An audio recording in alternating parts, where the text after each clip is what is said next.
On se retrouve pour le deuxième épisode de Nida Basho. L'idée, c'est vraiment, j'interprète le thème astral, la tempête d'un membre du club Cocon et on essaye vraiment ensemble, de manière ludique, de manière fluide, avec son thème, avec tout ce potentiel, à aller vers les paillettes qu'elle désire.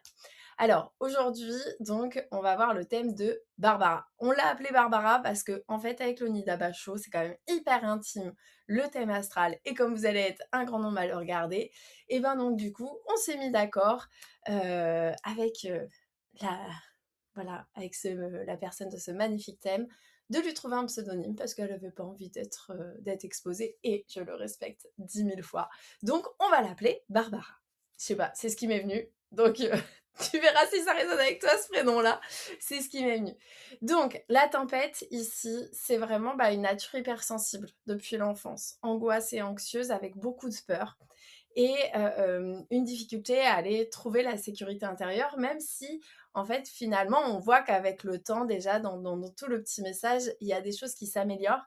Mais c'est comme si, en fait, l'explication, du coup, que j'ai reçue, c'est vraiment, en fait, j'ai vécu toute une vie avec un tas de peur et finalement, maintenant, je suis vraiment en mode survie et donc finalement, ça a une insécurité à la fois sur ses amours, sur ses relations, sur son travail et puis donc les paillettes désirées, c'est vraiment d'avoir des clés pour sortir de la forteresse intérieure. Sans avoir peur justement d'être submergée par le monde, sans avoir peur de se sentir moins capable que les autres. Donc en fait d'aller travailler la valeur personnelle pour pouvoir justement créer du lien sans se sentir menacée et puis avoir des clés aussi pour ses ressources, pour l'aider vraiment à gagner confiance en elle et puis à se sentir assez juste en étant elle. Oh, ça me touche. Donc en fait quand on regarde le thème, déjà l'hypersensibilité, il y a plusieurs choses. L'hypersensibilité, on va la retrouver à plusieurs endroits. Donc, on a un Neptune sur le fond du ciel. Le fond du ciel, c'est quoi? C'est le foyer dans lequel on a grandi, c'est les stratégies de l'enfance, c'est les stratégies émotionnelles inconscientes de l'enfance pour grandir, s'adapter au monde nous entoure. Donc, un fond du ciel en Sagittaire, c'est souvent d'avoir grandi dans une famille peut-être un petit peu dogmatique. Alors, quand je dis dogmatique, ça peut être aussi bien... Je veux mon petit café, hein, je vais boire mon petit café au fur et à mesure, il est très tôt ce matin. Quand je dis dogmatique, ça peut être une famille très, très religieuse. Donc voilà, avec vraiment beaucoup de règles, de codes, de grandes vérités. Il ne faut pas déjouer de ça. Ça peut être aussi une famille très académique. Tu vois, par exemple, une famille qui a fait beaucoup d'études et en fait, ils voient vraiment par le savoir, les études, le fait de réussir, en fait, très intellectuel. En fait, parfois, c'est un petit peu une famille qui est coupée des émotions et du côté juste en fait d'avoir le droit de changer d'avis, d'avoir le droit d'avoir en fait de, de sortir du chemin qui est tout tracé en fait, c'est un peu ça. En sachant que après il peut y avoir des exceptions selon les thèmes où en fait le nœud sud le pardon, le fond du ciel en Sagittaire, ça peut être aussi des personnes qui ont beaucoup voyagé et donc ont eu du mal à trouver un ancrage parce que en fait des parents qui voyageaient énormément et donc finalement peut-être sur certains thèmes un besoin d'avoir un ancrage très, tu vois, par exemple je pense à quelqu'un qui a un fond du ciel en Sagittaire alors qu'il a plein de cancers, énergie cancer, et qu'il aurait besoin d'être vraiment ancré à un endroit. En fait, du coup, il y a ce côté, je suis obligée de toujours bouger, m'adapter, découvrir des nouvelles choses, alors qu'en fait, j'aurais juste envie de me poser.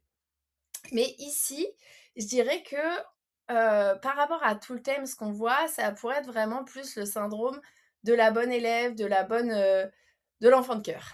De l'enfant de cœur qui du coup, il y a des règles très strictes. Après, ce qu'on voit aussi, et ce qui me fait penser au fait que ça peut être aussi un domaine où vraiment, on a grandi peut-être dans une éducation très religieuse, c'est le Neptune. Neptune, c'est la foi. Donc en fait, c'est la spiritualité. Donc c'est possible qu'en fait, peut-être qu'en fait, tu as grandi, surtout qu'on va le voir à un autre endroit, mais peut-être que tu as grandi. Alors, ça ne veut pas dire spécialement que les parents vont à l'église tous les dimanches, hein. Ça peut être aussi une éducation très, par exemple, judéo-chrétienne, avec des valeurs très judéo-chrétiennes, mais justement presque même pas spécialement affirmé, et donc du coup que c'est même pas un art de vivre, c'est juste plutôt un peu, tu vois, des genre des croyances très fortes sur, comment on doit faire les choses, qu'est-ce qui est le bien, qu'est-ce qui est le mal. Je critique pas du tout la religion, on n'est pas du tout là pour ça, moi chacun croit en ce qu'il veut, je crois en l'astrologie, donc partant de ce principe, je suis ouverte à toutes les croyances.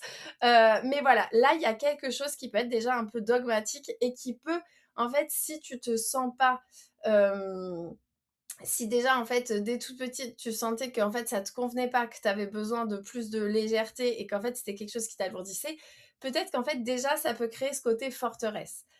Le Neptune sur le fond du ciel, c'est pas facile parce qu'en fait, c'est comme s'il y avait un flou. Neptune, c'est une zone de flou, c'est comme s'il y avait un flou, sur les fondations. Ça peut parler de, ben, en fait, ça peut parler à la fois de, bah, je te dis d'un contexte, religieux, mais ça peut parler d'un contexte où il y a du flou, peut-être, des choses qui sont pas complètement dites, peut-être quelque chose d'un peu vaporeux, peut-être que justement, il y avait trop de limites ou pas assez de limites. On savait pas où était la limite, où était le bien, où était le mal. Il y a vraiment ce côté où en fait, c'est comme si il faut vous dire que Neptune, c'est vraiment, l'océan, c'est les grandes eaux, c'est vraiment la grande vague. Et donc du coup, logiquement, le fond du ciel, c'est une énergie plutôt d'ancrage. Et donc là, c'est comme si l'ancrage, dès le début de vie, il n'est pas simple à trouver. Ensuite, ce qui me fait penser aussi que ça pourrait être d'avoir grandi avec la dynamique. J'ai l'impression que les adultes ont des réponses, mais que ce n'est pas les réponses à mes angoisses et à ce que je recherche. C'est le fait que, en fait, si vous voulez, quand vous regardez dans le thème, vous voulez creuser un archétype, ce que vous allez faire, c'est que par exemple, si le fond du ciel, il est où? Donc, il est en Sagittaire. Donc, en fait, il faut penser aux deux autres archétypes qui accompagnent le Sagittaire, qui est Jupiter et qui est la maison 9. Et en fait, si on va en maison 9, qui est le même archétype que le Sagittaire, on y retrouve la blessure de Chiron. Chiron, c'est le guérisseur blessé. Donc, en fait, c'est dans une première partie de vie. On le vit tous. Voilà. Ne vous stressez pas à regarder le thème de vos enfants avec la blessure de Chiron. Ils le vivront. Si c'est pas vous, si c'est pas avec vous, ce sera à l'école, ce sera dans une relation amoureuse. On a tous une blessure de Chiron. La blessure de Chiron, c'est notre plus grande blessure dans une première partie de vie. Il y a des gens, ça va être hyper évident. Et puis, il y a des gens, ça va être plus en fait un contexte. Ça va être plus contextuel, donc on va avoir du mal à poser vraiment le mot dessus. Et en fait, ici, c'est assez intéressant parce que du coup, on retrouve Chiron dans la maison 9, qui est la maison bah, du coup de la philosophie de vie, des croyances, de la spiritualité, des grandes vérités sur la vie, qui nous donne un sens, qui nous permet d'avancer en fait dans notre existence en se sentant, en ayant l'espoir d'un lendemain meilleur, en se sentant en sécurité, en se sentant en joie. Et en fait, un chiron en maison 9, c'est quand même très souvent j'ai grandi dans un contexte où les croyances des personnes n'étaient pas complètement celles que j'avais besoin moi d'adopter. Et en fait, c'est comme si l'adulte n'avait pas les réponses en fait, pour me donner du sens, pour me sécuriser. Et donc en fait, ce sont des personnes, les chirurgiens en maison neuve, j'ai les chirurgiens en maison neuve, qui ont besoin de trouver vraiment pour guérir leur art de vivre, qui ont besoin de trouver ce en quoi ils croient. Et en fait, c'est pas simple parce qu'avec un fond du ciel en Sagittaire, ce en quoi tu dois croire, c'est très dicté. Donc en fait, ça veut dire qu'il y a une vraie émancipation à avoir du contexte de l'enfance, de qu'est-ce qu'était la vérité de mes parents, pour aller vers finalement ta propre vérité, ta propre qu'est-ce que c'est ta philosophie de vie, en quoi tu crois, qu'est-ce qui va te donner du sens. C'est pas facile les chirer en neuf parce qu'en fait c'est comme si on avançait toute une vie en ayant l'impression qu'on ne trouve pas de sens à notre existence. On ne trouve pas de sens à la vie en fait. Et donc du coup c'est comme si on avançait sans, tu sais, sans boussole un peu, il y a vraiment ça. Et en même temps, du coup, Chiron, c'est aussi notre plus beau don de guérison et donc il y a quand même cette dynamique où en fait, le jour où on trouve la croyance, la philosophie de vie, l'aventure qu'on a envie de vivre dans cette expérience terrestre-là, et ben, en fait, elle peut nous faire déplacer des montagnes. Ça devient notre plus beau don de guérison, ça devient notre plus beau moteur. Après, ici, on voit que Chiron est en Taureau.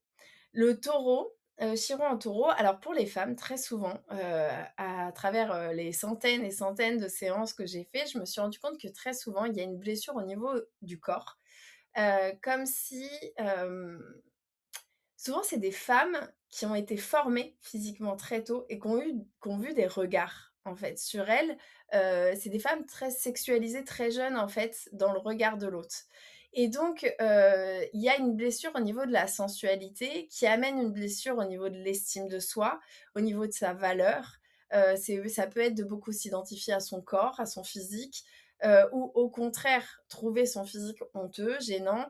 Il y a quelque chose où en fait, c'est comme si l'enveloppe terrestre déjà était blessée en fait. Il y a vraiment cette dynamique-là et donc ça amène beaucoup de croyances sur, bah, je suis pas assez, je dois me cacher, je suis en danger. Parce qu'en fait, l'énergie du Taureau, c'est aussi l'énergie de la sécurité. C'est l'énergie de la sécurité et donc c'est comme si, ben, je n'arrive pas à trouver, un chez moi, je n'arrive pas à trouver des repères, un ancrage où je me sens en sécurité. Donc c'est assez intéressant parce que du coup, ça vient quand même pas mal, parler de, bah, de ces peurs et si on va voir aussi les peurs, donc du coup les peurs, dans le thème astral, on va parler de la lune noire. Donc, suivez-moi, hein, je fais un peu des sauts, mais en fait, là, du coup, il y a ce côté insécurité et il y a ce côté je manque de sens, je n'arrive pas à trouver le sens des choses et donc du coup, juste avant de parler des peurs, je voudrais juste faire un petit contexte pour terminer un petit peu ce fond du ciel. Le fond du ciel, vous savez, c'est les stratégies de l'enfance, mais c'est aussi ceux dont on doit s'émanciper. En fait, on garde le meilleur. Dans le dernier épisode du Nid d'Abacho, je vous ai beaucoup parlé du nœud sud, nœud nord. Le nœud sud, les Charentaises, et on doit faire le chemin vers le nœud nord, tout en gardant en fait les acquis du nœud sud. Et ben en fait, là, c'est un peu la même chose, sauf que la différence entre nœud sud, nœud nord, fond du ciel, milieu du ciel, c'est que nœud sud, nœud nord, c'est l'évolution de notre âme, ça va être toute notre vie. Alors que le fond du ciel vers le milieu du ciel, c'est l'évolution c'est l'évolution, de l'enfant vers l'âge adulte, de l'enfant vers l'adulte mature, de l'enfant vers l'adulte accompli et donc en fait, ici, donc on voyait qu'il y a cette espèce de flou dans l'enfance avec un côté peut-être religieux, dogmatique ou alors assez élitiste. Enfin, il y a un chemin qui est censé être bien tracé, hein et en fait, ce qu'elle est invitée à faire ici, heu, Barbara, même si on sait que c'est pas son prénom du coup, j'ai trop de mal, j'ai le prénom qui vient en tête, donc faut que je fasse attention. Ce qu'elle vient inviter, vraiment où elle est invitée, c'est aller vers le milieu du ciel en Gémeaux. Et le milieu du ciel en Gémeaux, c'est beaucoup plus léger là, hein. C'est vraiment, j'ai le droit de changer d'avis, j'ai le droit d'expérimenter la vie et en fait, d'écouter plein de visions de plein de personnes et donc de créer la mienne en faisant des ponts, en faisant des liens. J'ai le droit de nouer des liens avec les gens et puis, bah, en fait, tant que ça me va, c'est cool et puis, bah, le jour où ça me va pas, mais c'est pas dramatique. C'est vraiment ce côté de prendre la vie avec beaucoup plus d'émerveillement, beaucoup plus de légèreté, beaucoup plus de curiosité et en fait, beaucoup plus de liberté de, en fait, de grandir, d'évoluer, de changer et d'amener beaucoup de flexibilité, d'adaptabilité. Mais pas l'adaptabilité en portant des masques, pas l'adaptabilité en, tu sais, un petit peu genre je m'adapte pour, survivre en fait. Non, c'est vraiment ce côté, je prends la vie avec un certain comme un papillon quoi. J'ai essayé d'être le plus légère possible. Mais on va voir qu'il y a un petit challenge quand même. Donc je te disais que les peurs, elles parlent beaucoup, quand même, elles parlent beaucoup, de la lune noire. La lune noire, moi je dis toujours, c'est comme si on avait enfermé notre enfant intérieur, les traits de caractère de notre enfant intérieur, soit qui nous fait honte, soit qu'on considère comme dangereux, donc souvent ceux qu'on nous a un petit peu, dit, «Arrête d'être comme ça!» tu vois? On les a enfermés dans un cagibi. Et en fait, dans ce cagibi, il y a cette part de nous que si on va pas le récupérer, on n'est pas complet, on n'est pas entier. Et en fait, c'est notre plus grande puissance parce que finalement, ce qu'on nous projetait dessus, c'est beaucoup de projections. En réalité, c'est une part de nous qui est très puissante, qui est très, très puissante. Et là, tu as une part de toi très, très puissante. Donc, la lune noire, c'est là, celui-là. C'est ce symbole-là. Donc, elle est en Capricorne. Donc, ça veut dire qu'en fait, toi, il peut y avoir une peur projetée sur l'autorité. Le Capricorne, c'est l'énergie d'autorité, de discipline, c'est l'énergie de la rigueur. Et donc, en fait, il y a ce côté où, en fait, c'est comme si ton autorité personnelle, qui est en fait, le Capricorne pour s'ancrer, il y a pas mieux, hein, c'est comme si ton autorité personnelle, ton côté peut-être, stratège, ton côté, ambitieux, en fait, c'est ça, hein, ça parle beaucoup d'ambition. Ton côté en fait, le Capricorne, c'est vraiment, le mastermind, le mentor de: «Je veux, j'y vais, je vais bâtir mon empire». Et qu'est-ce qu'il y a en face? C'est il faut, je dois. Et donc en fait, c'est comme si tant que tu vas pas recontacter cette énergie justement de je veux, j'y vais, je vais bâtir mon empire, j'ai des ambitions, j'ai le droit, j'ai le pouvoir en fait, je suis l'architecte.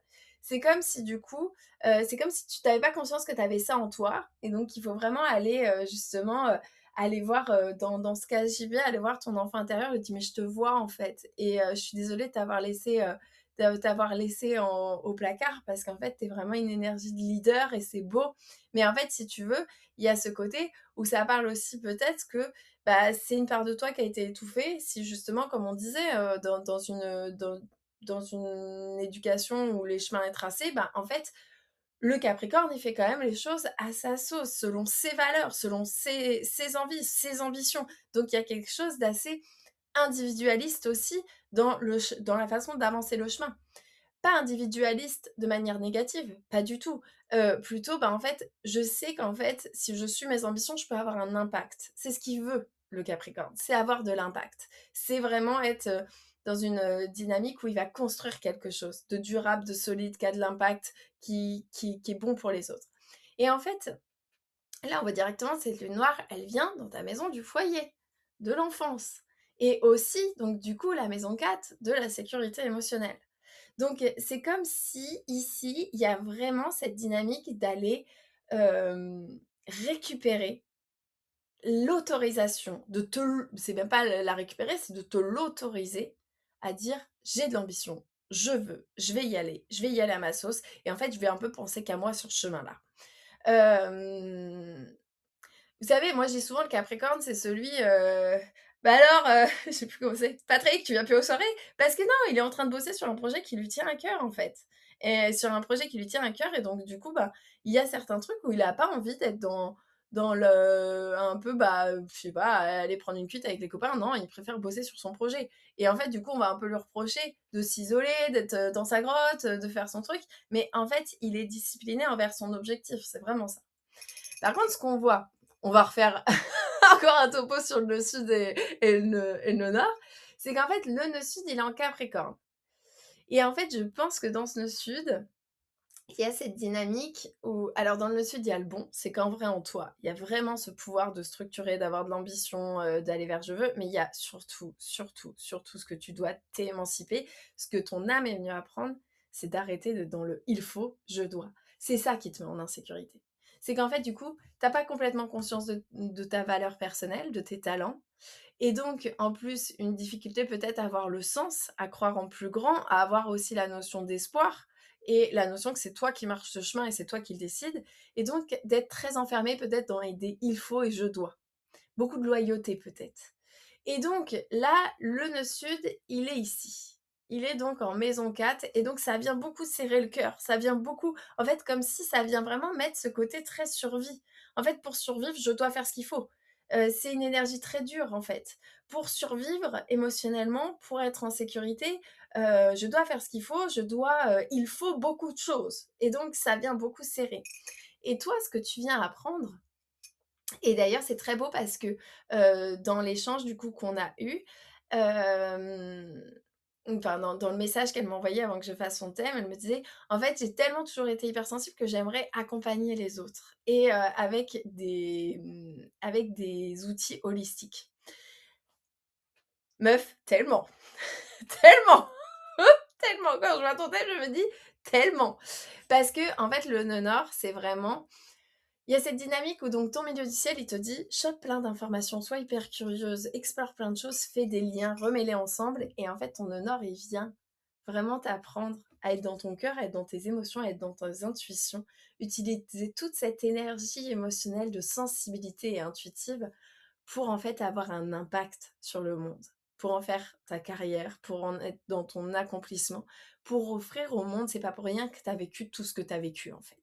C'est pas pour rien que peut-être tu as eu autant de peur, tu as eu autant de challenges, autant d'insécurité émotionnelle. C'est parce que en effet, alors tu marches un chemin pour aller enseigner les autres la sécurité émotionnelle et la maturité émotionnelle. C'est vraiment ça. Donc, ce nœud nord, il parle vraiment de ça, en fait. De comprendre que oui, c'est une de tes missions de venir accompagner les autres à construire une sécurité émotionnelle et que du coup, en marchant ce chemin-là, tu vas aussi apprendre à construire la tienne. J'adore, j'adore. Et donc, en fait, bah, si vous voulez, on est un peu la boucle est presque bouclée quand on s'est dit, OK, donc maison 4 en Sagittaire, on va voir la maison 9. Maison 4, archétype du cancer. Et donc, on a été voir l'énergie du cancer. Donc, qu'est-ce qui nous manque? Bah, du coup, si on se dit les archétypes, j'ai vu donc le Sagittaire, la maison 9, il manque d'aller voir Jupiter. Et j'ai vu donc la maison 4, l'énergie du cancer, il manque la Lune.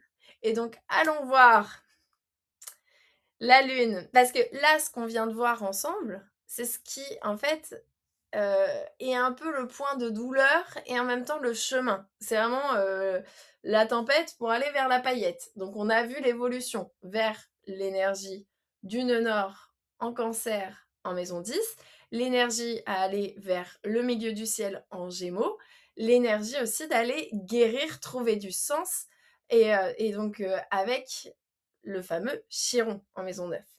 Je pense que ce qui nous manque là, c'est d'aller voir Jupiter et la Lune. Regardez ce qu'on trouve. Jupiter et la Lune. Ils sont... Et donc, je disais, il nous manque Jupiter et la Lune. Et puis, il va nous manquer l'archétype du taureau. Donc, allez voir la maison 2 et Vénus.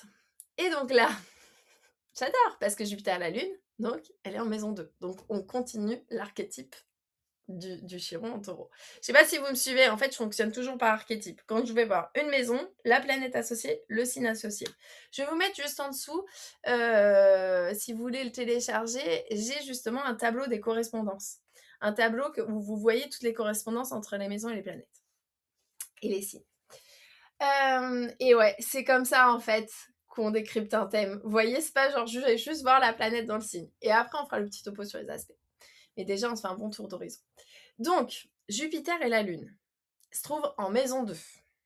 Donc, on va d'abord commencer en Scorpion parce que quand je vois la taille de ta maison 2, tout ce qu'il y a dedans, on va avoir de quoi décrypter.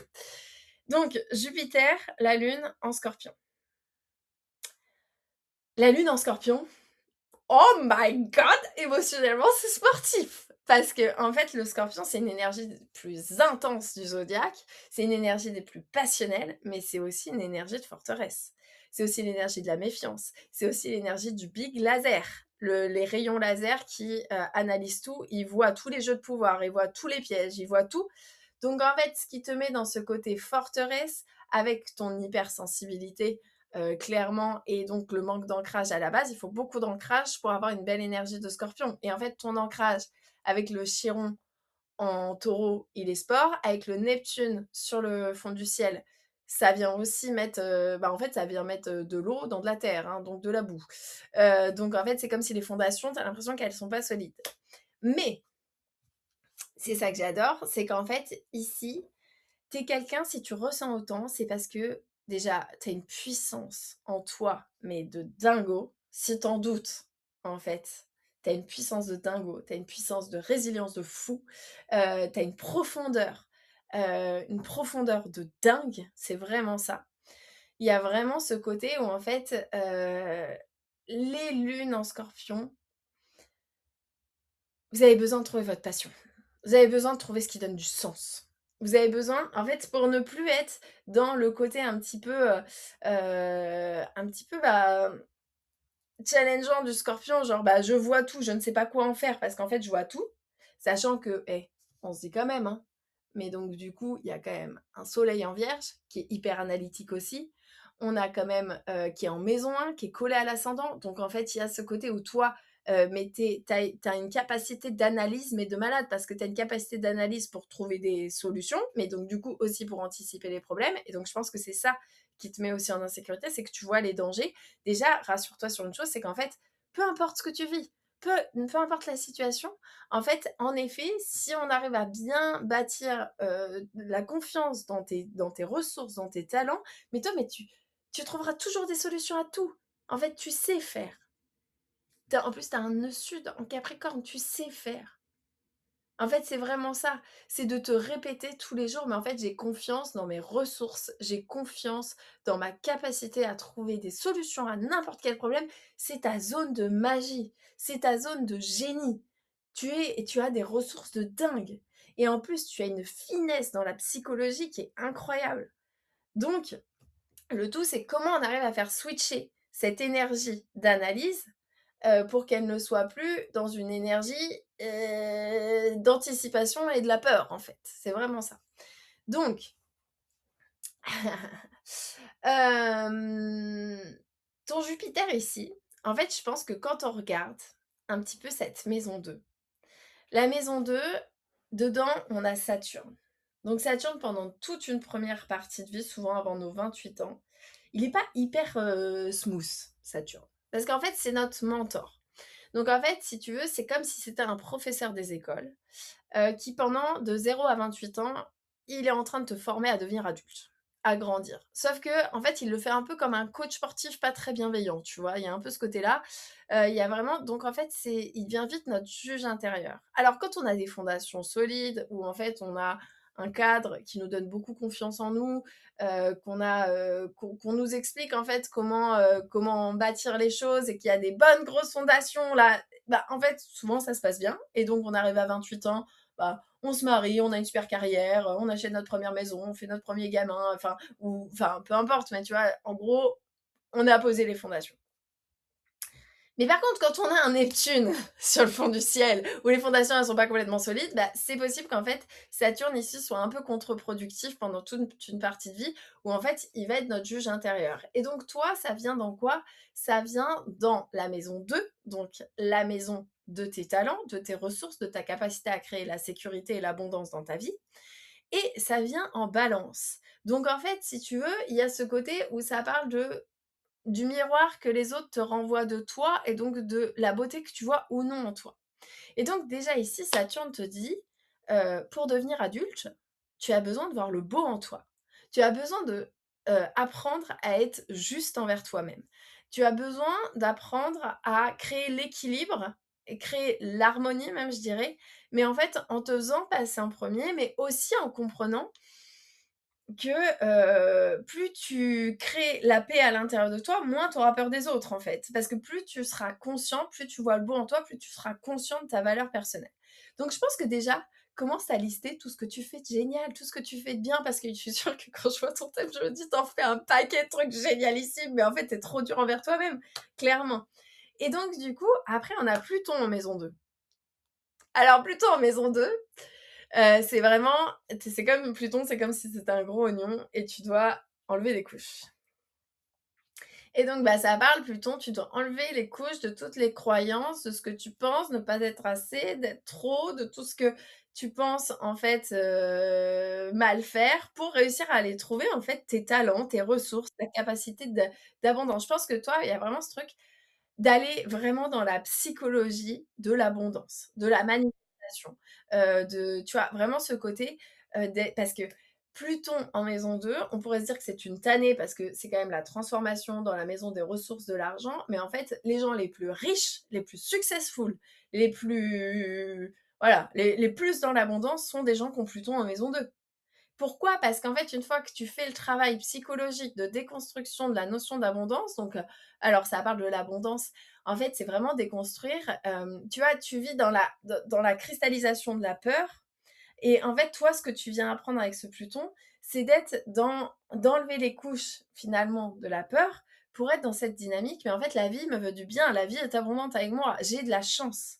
Répète-toi à longueur de temps que tu es quelqu'un qui a de la chance et qu'en fait, tu es capable de créer ta chance. Parce que ça veut dire qu'il y a quand même ce truc, c'est que ton plus gros pouvoir de transformation, ton plus gros pouvoir magnétique, il est dans ta maison 2. La maison de comment tu fais vivre tes talents dans le monde, dans la matière et comment, en fait, tu vas créer de la richesse avec.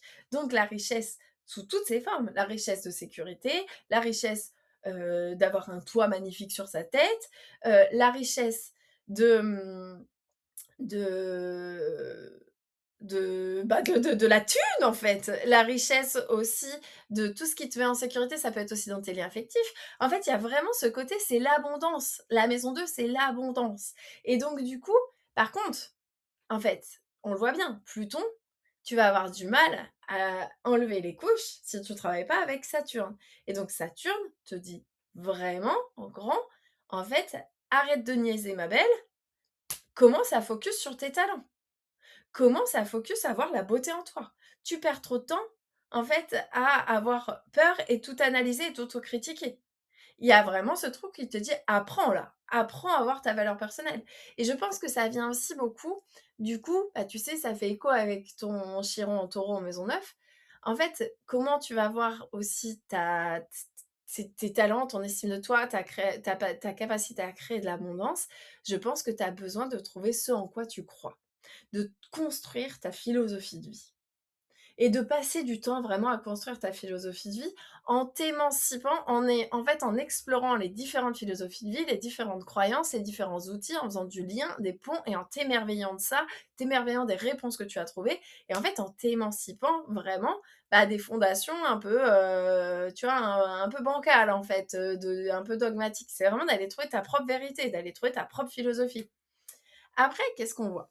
Donc là, ce petit monde, ils font équipe avec qui? Ils font équipe avec ton Mercure, qui est rétrograde. Donc Mercure rétrograde, en fait, si tu veux, autant un Mercure en Balance, en maison 1, il y a quand même ce truc normalement, genre, le Mercure, il est fait pour aller vers de l'harmonie, de la collaboration, surtout en maison 1. Toi, on voit que tout ça, c'est un peu en friction, c'est un peu, voilà, on voit qu'il y a de l'insécurité, il y a des peurs parce que les fondations sont pas complètement stables et en fait, je pense vraiment que indirectement, moi je le trouve magnifique ton thème. En fait, c'est une chance parce que tu crées tes propres fondations. Tu crées en fait avec ton art de vivre à toi. Tu dois vraiment réfléchir, c'est quoi ton art de vivre? Et où est-ce que dans ton art de vivre, tu vas trouver de la place pour cette sensibilité, de l'avoir plus comme, une épine dans le mille, mais vraiment comme la vulnérabilité, c'est ta puissance, c'est vraiment ça. Et comment tu vas créer du beau, en fait? Comment tu vas, offrir au monde, en fait, cette énergie en toi d'hypersensibilité qui a eu tellement peur et en fait qui était tellement en mode survie et donc réussir à venir l'emmener dans: «OK, en fait, je sais ce que c'est de vivre ça, je vais aller me focus». Il y a un peu ce côté d'aller te focus vraiment, je pense que c'est aussi comme ça que tu voilà, sur qu'est-ce que tu as envie de créer. Donc moi, je pense, vas-y, ta reconversion dont tu me parlais, vas-y, crée-la et en fait, crée-la avec qu'un seul moteur, c'est: «Putain, je ne veux que personne ne vive cette forteresse». Je veux offrir et c'est là aussi où tu vas rencontrer ta communauté d'âmes, ta tribu d'âmes, et en fait, tu vas pouvoir briller, tu vas pouvoir être dans ta générosité parce qu'il y a non, j'ai perdu ma souris, elle a plus de batterie, mince!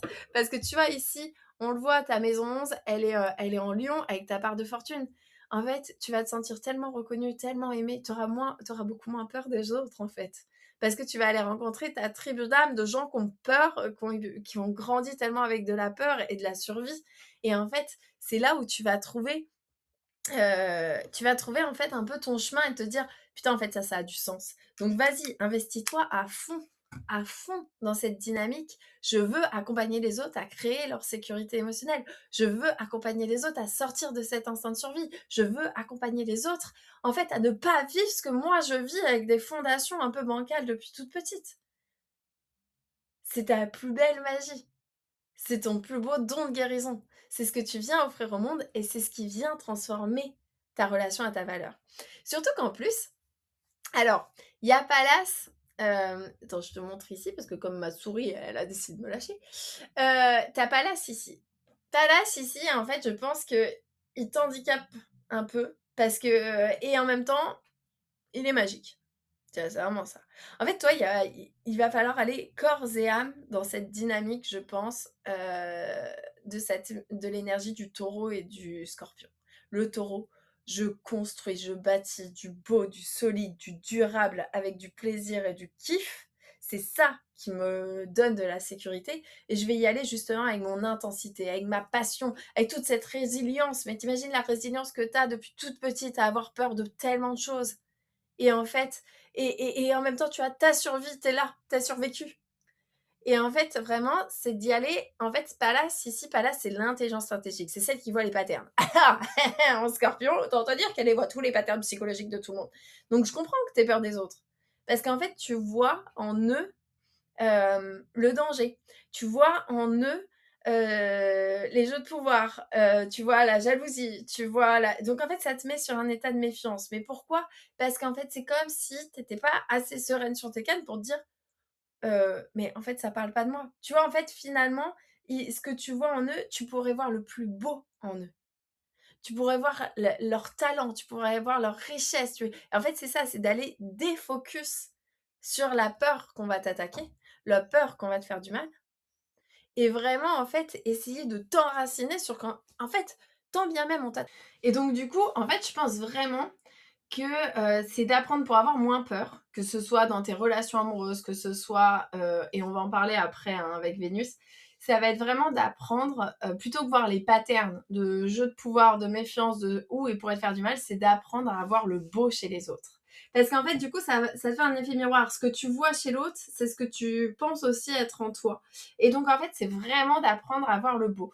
Donc, en fait, ça peut être, tu sais, tu peux te faire des petits exercices. Par exemple, des gens dans ton travail, celui, peut-être, tu vois, celui qui te fait plus chier, celui que tu en as plus peur, essaye de voir ce qu'il fait bien. Essaye de voir ses talents. Des gens qui t'inspirent sur Insta. Essaye de voir ce que t'aimes chez eux. Vraiment, en fait, c'est de rééduquer vraiment ton mental à voir le beau. Parce que normalement, avec ton Mercure en balance, avec des bonnes fondations, en fait, tu vois le beau chez les autres. Tu vois vraiment que le beau chez les autres. Tu vois, c'est vraiment ça. Et donc, ça va être de le rééduquer. Et en fait, une fois que tu as fait ce taf avec Saturne, que tu es en train de faire ce taf avec Pluton, que tu fais ce taf avec Pallas, bah, tu vas voir que ça va considérablement changer, en fait, ton rapport aux émotions. Tu vas te rendre compte que tes émotions sont là pour te transformer, pour te faire vivre de la passion. Tu vois, c'est ça aussi l'énergie. En fait, toi, tu viens créer avec ton émotionnel. La lune comme ça, en scorpion, en maison 2, tu crées l'abondance avec ton magnétisme personnel, avec ton intensité, avec ta passion, avec toutes les émotions et toutes les transformations que tu as vécues. Donc, ce qui peut être intéressant aussi, c'est d'écrire toutes les transformations que tu vis, les peurs que tu as, c'est vraiment de faire du shadow work dessus. Pourquoi j'ai peur de ça? Qu'est-ce qu'il y a derrière? Et en plus, mais ce qui est trop beau, c'est qu'en fait, tu as une capacité d'analyse qui est folle, qui est hors norme. Donc, en fait, tu vas pouvoir offrir au monde des vraies prises de conscience. Et en fait, tu vas vraiment faire ce travail de déconstruction de la peur, de toutes les peurs que tu as, de tous les instincts de survie. Et tu vas pouvoir l'offrir au monde et ça va être un sacré cadeau que tu vas faire au monde. Mais tellement. Et en fait, si tu veux, tu vas pouvoir enfin être dans la générosité de ton cœur sans avoir peur. Et c'est exactement le plan de ta maison 11 en Lyon. Exactement. Tu vois, et c'est là, c'est ta prairie dorée, c'est ta prairie verte. T'as un talent de ouf pour analyser les choses. C'est pas pour rien que ça t'a fait peur, mais maintenant, il est temps de faire switcher. Il faut faire switcher cette énergie. Et encore une fois, pour faire switcher cette énergie, tu pourras pas arrêter d'analyser. Ça fait partie de ta personnalité. T'as un soleil en maison 1 collé à ton ascendant en vierge. Ça fait partie. Analyser, trouver des solutions, créer des méthodes pour justement que les autres et toi-même, en fait, vous voyez le beau, que la vie soit plus douce, la vie soit plus harmonieuse. C'est ta zone de magie par excellence, vraiment.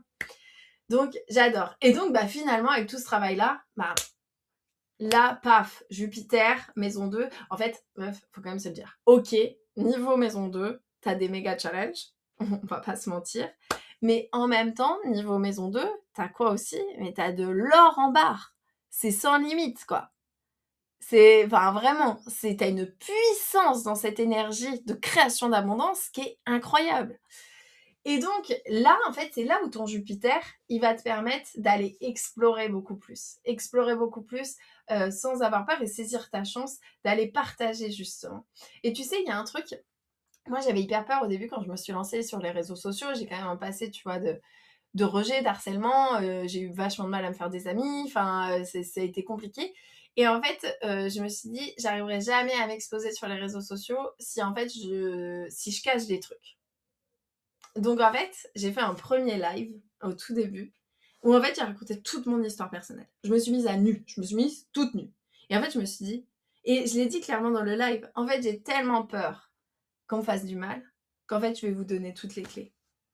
En fait, maintenant, je cache plus rien, donc bah allez-y en fait, au pire, servez-vous-en, c'est dit, point. Et en plus, c'est dit avec mes mots, ça pourra pas être déformé». Ben du coup, après, j'ai plus jamais eu peur. Parce que il y avait ce côté, je me suis mise à nu. Et en fait, c'est ça qui est ouf, c'est que ça a lancé mon Insta. Parce que du coup, c'était ma plus grande puissance d'être mise à nu. Ok, je suis vulnérable. Ouais, je suis humaine. Ouais, j'ai un passé qui est challengeant. Ouais, en même temps, j'ai des ambitions de ouf. Et en fait, à quoi ça sert? C'est un peu, tu sais, comme dans 8 Miles. Tu sais, là, je sais pas si t'as vu ce film-là, mais quand en fait, il dit, bah, tu vas m'attaquer sur ça, tu vas m'attaquer sur ça, tu vas m'attaquer sur ça. Bah maintenant, il te reste quoi en fait? Des miettes. Tu peux plus m'attaquer. J'ai déjà tout dit. Tu vois, il y a un peu ce côté-là. Donc voilà, assez incroyable. Donc, qu'est-ce qu'on a vu? On a vu fond du ciel, cancer, lune. On a vu l'archétype Sagittaire, Jupiter, maison 9. Et donc, on a vu taureau, maison 2. Et donc, il nous manque notre fameuse Vénus pour aller compléter l'archétype du taureau. Et donc, on voit que Vénus est en maison 12. Donc en fait, Vénus en maison 12, déjà, il y a la capacité à créer vraiment de la magie et du beau à partir de tes expériences de vie, à partir du travail que tu fais sur ton inconscient. C'est comme ça que tu offres de la valeur, c'est tes prises de conscience, c'est ta sagesse, c'est ton parcours de vie, c'est tout ce qu'en fait tu as processé. En plus, bah, du coup, en vierge, grosse capacité d'analyse là-dedans. Donc vraiment, il y a ce côté où finalement, tu crées de la valeur à partir du moment où bah, tu pars des problématiques que tu as vécues et puis bah en fait, tu crées de la valeur sur les prises de conscience que tu as eues. Donc tu vois, on retourne sur nos pattes, baby. Et en fait, il y a aussi ce truc où la Vénus en maison 12, elle a quand même envie de fusionner. Elle sait pas trop c'est où la limite entre elle et les autres. Et donc c'est pour ça, ne fais pas de projection. Si tu penses que quelqu'un pense un truc de toi, dis-toi une chose, tu as une capacité d'analyse tellement forte que tu vas peut-être aller, et donc du coup, avec la peur, tu vas projeter des choses encore plus loin. Donc, pas de projection. Vraiment. En fait, ce que pensent les autres, ça ne changera jamais rien à ta valeur personnelle, à tes talents, à tes ressources. Jamais. Et il y a ce truc aussi d'apprendre à être, tu vois, Vénus, c'est aussi l'amour de soi. Et donc d'apprendre à être ta propre guérisseuse, d'apprendre à être ta propre infirmière, la personne qui va prendre soin de toi. Et c'est vraiment ce côté, attention au côté sacrificiel, tu n'as pas besoin de te sacrifier pour l'autre pour exister, loin de là. Quand on voit ton nœud nord en cancer, en maison 10, quand on voit ta maison 11 en lion, en fait, c'est pas par le sacrifice que tu viens exister dans le monde. Non, non, non, non, non. T'es la messagère émotionnelle. Tu mets des mots. Tu mets des mots sur ce que tout le monde ressent dans leur coin, tu vois, en silence, là, dans leur lit le soir. Et en fait, tu viens briller avec ça, tu viens inspirer, tu viens offrir de la générosité, tu viens réchauffer les cœurs. C'est vraiment ça, en fait. Donc, cette Vénus, attention à l'autocritique. Sers-toi-en comme un outil créateur, en fait, par rapport à tes prises de conscience. Et donc, ça va venir finalement, tout ça, ça vient guérir ton chiron, ça vient guérir ta maison 2. Tout ça, c'est ensemble. Donc voilà, écoute, j'espère que ça t'aura parlé, j'espère que ça t'aura aidé, j'espère que, voilà, j'ai hâte d'avoir ton retour. Pour tous ceux et celles qui ont adoré, n'hésitez pas à mettre un petit commentaire, à mettre un pouce, à mettre un 5 sur 5. Voilà, j'ai vraiment à cœur de faire grandir parce que je pense que vous pouvez chacun y retrouver des pépites un peu croustillantes aussi à vous mettre sous la dent pour votre propre thème. Et donc, encouragez-moi, s'il vous plaît. Vraiment, j'ai besoin. Moi, je suis quelqu'un. Alors, ouais, bah ouais, je marche à la reconnaissance. J'ai besoin de sentir qu'on aime mon travail. J'ai besoin de sentir que ça a du sens. J'ai besoin de sentir qu'en fait, ça résonne. Donc, s'il vous plaît, mettez-moi un pouce, mettez-moi un commentaire, mettez-moi une petite étoile. Voilà, faites rayonner ce type de format parce que je pense que ça peut à la fois aider des jeunes astrologues à mieux comprendre comment on décrypte. Ça peut aider du coup des personnes à comprendre, tu vois, par exemple, leur fond du ciel en Sagittaire vers leur milieu du ciel en Gémeaux, ça peut aider des gens qui ont beaucoup d'énergie de maison 2. Donc vraiment, s'il vous plaît, soutenez-moi parce que j'adore faire ça, mais j'ai besoin de votre soutien. Et puis si vous voulez que votre thème soit lu, en fait, c'est un tirage au sort pour les membres cocon. Donc en fait, quand vous rencontrez dans le club cocon, c'est l'astrologie au quotidien pour décrypter ton thème, décrypter les transits. Tous les matins, tu reçois un audio de ma part, tu vois, de 10 minutes qui t'explique comment slalomer entre les opportunités et les pièges de la journée par rapport à ce que dit le ciel. Et donc, si tu veux être potentiellement tiré au sort, comme là, c'est dans Cocon, il y a un formulaire. Voilà, je vous embrasse bien fort, je vous souhaite une belle journée, je vous dis à très vite.